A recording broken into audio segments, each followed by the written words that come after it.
And now for the nicest looking one of the bunch. Greetings guys, Jay Smith here, down at Bury Golf Range in Suffolk. Yes, you know, it's the JPX921 Tour. This is probably not going to get many views at all, this video, because honestly, the JPX range, when it comes to the Tour, not many people are interested, not many people will fit into it. Because it's kind of that bridging club between the MP and the JPX. It's when you go from forged, do you jump straight into, say, a hot metal blade of the MP20, or do you give the JPX921 Tour a go?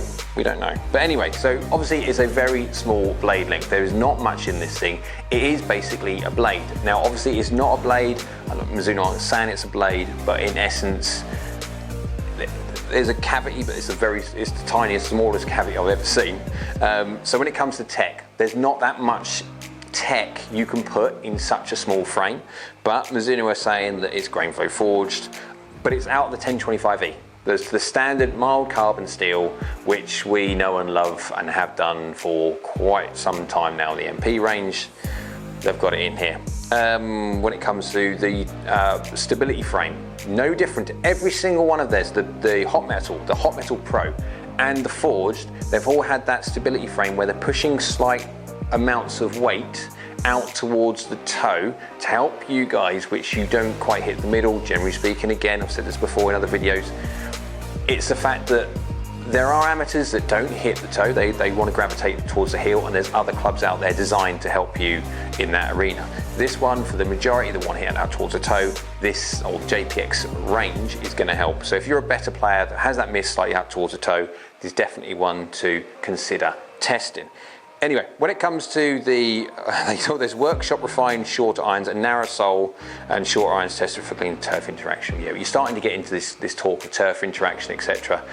It's a tiny club, so there's very little what they can do, but in essence, necessarily, it's something that they feel is important to talk about for what this club is designed for. And then when it comes to the same finish as every single other JPX921 iron, it's a satin finish. It's not the chrome that you would obviously see on an MP or something like that. It is very much so the standard satin brushed chrome look. Let's go outside. Let's go outside in the outdoor teaching bay.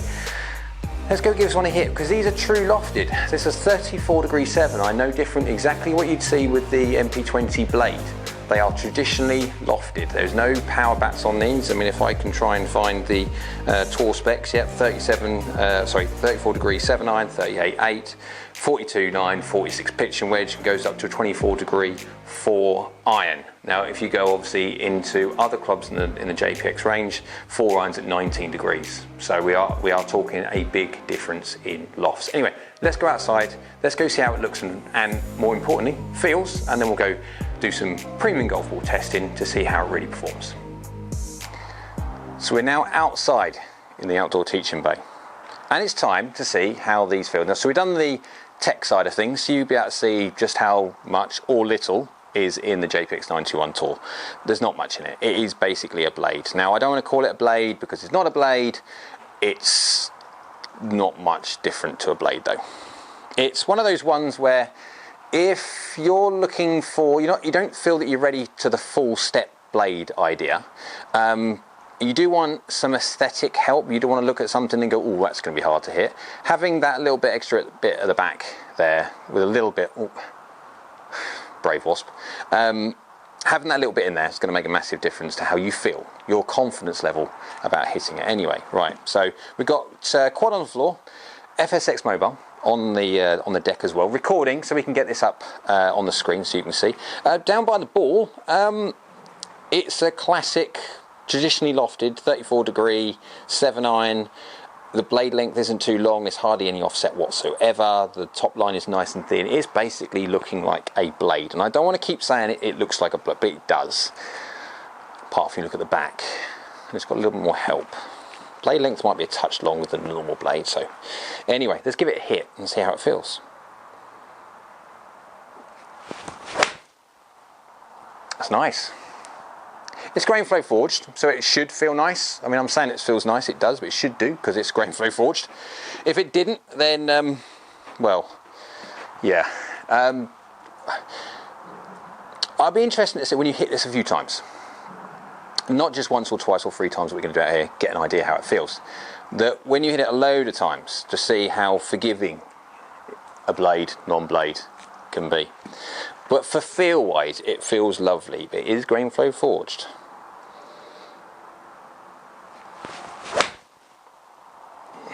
That's nice. It really, really, really feels nice. I can't complain at all. But then I shouldn't, because this is directed at a certain type of player. This is not directed at the player that spanks it across everywhere, has trouble striking it and needs the help that, say, like the Hot Metal or the Hot Metal Pro potentially will give. So yeah, last one before we go and see how it performs if I hit it loads and loads of times. Oh, I've pulled it a fraction. I'm being picky. It still feels nice. It's lovely. It's a grain flow forge, it should do. So Mizuno, you've done your job on that one. But when it comes to the looks, can you fault it? I like chrome, so yeah, but the JPX line has always gone this kind of satin route now for a couple of iterations.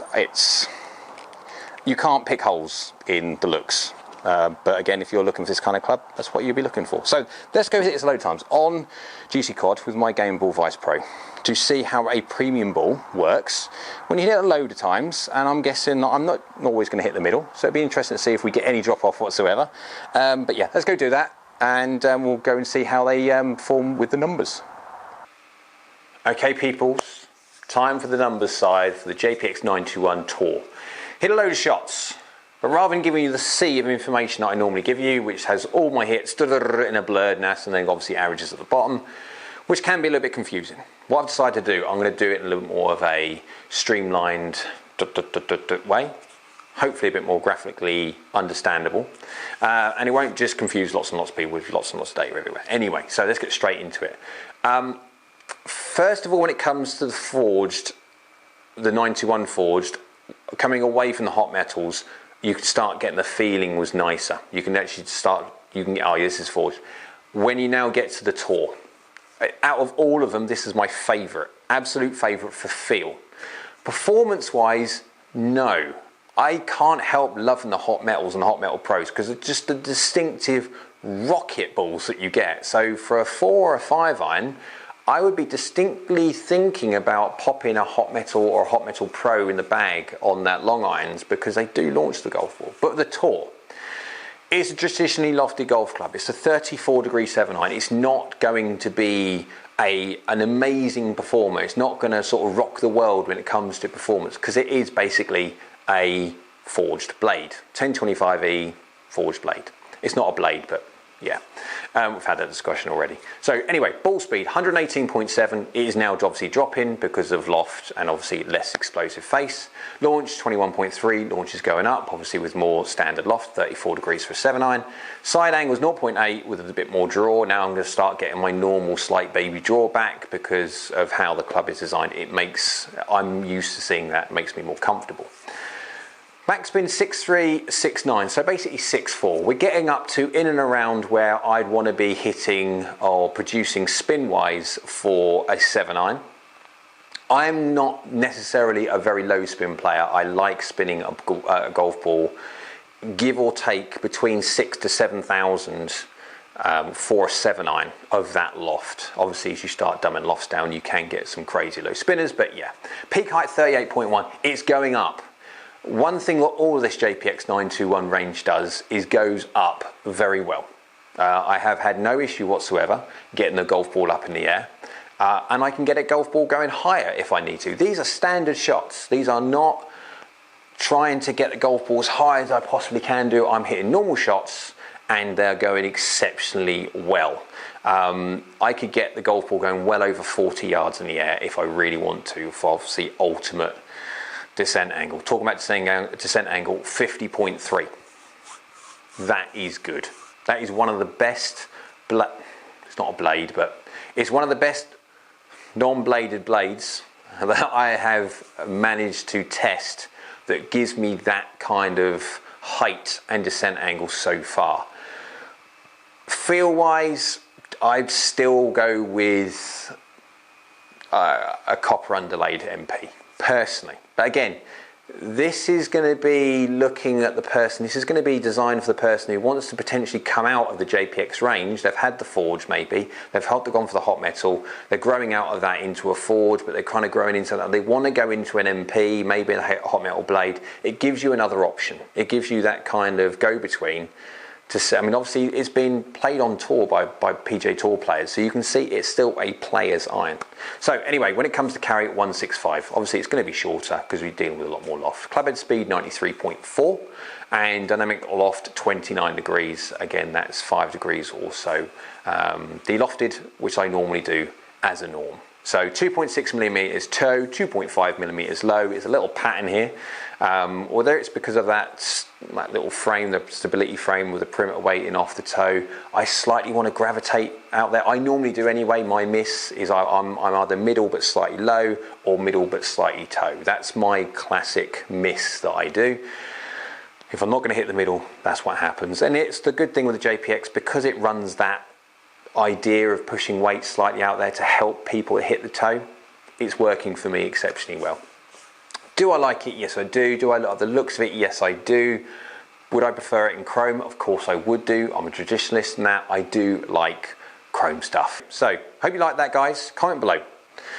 I don't expect most or many people are going to really worry about the JPX921 Tour. I don't believe really it's a massive seller when it comes to their Mizuno sales. But it's a valid club to have in there for those kind of people that are bridging the gap. Down the bottom there, whichever way it is, subscribe, little red button. If you could do that for us, that'd be great. Next to it also, there's a bell icon. If you click that one, that'll let you know next time I upload another video. I am going to be doing comparisons between 919, 921, etc. But yeah, so hope you liked it, and we'll see you again soon.